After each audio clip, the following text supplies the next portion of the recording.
Shërbimi informativ shtetëror i Shqipërisë në mënyrë kategorike asnjëherë se ka thënë të vërtetën në raport me këtë ngjarje.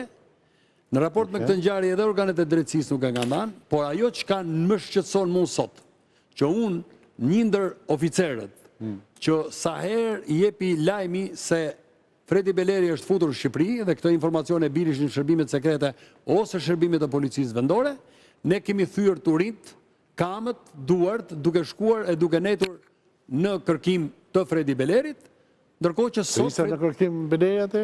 Patjetër, Fredi Beleri nuk është paraqitur kurrë. Po si u shpall? Fredi Beleri ka dhe një dënim për 3 vite për dëmtim të simboleve kombëtare dhe këtë e konfirmon, ja, kemi gazetar këtu që e ka gjurmuar. Ka vendim në më është... Terrorist në atë kohë.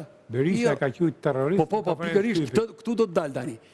Presidenti i kohës e ka ngjarjen e Peshkëpisë e ka realizuar terroristi Fredi Beleri.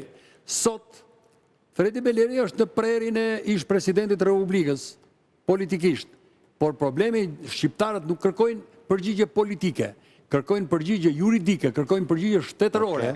Përse ky njeri dhe si ka mundësi që ky njeri ka depërtuar që të prishi dosjen, t'i shpëtoj drejtësisë shqiptare, ndërkohë që ka 2 dënim, madje e ka humbur gjyqin edhe në Strasburg, këto dëmtimit e simboleve kombëtare prej 3 vitesh.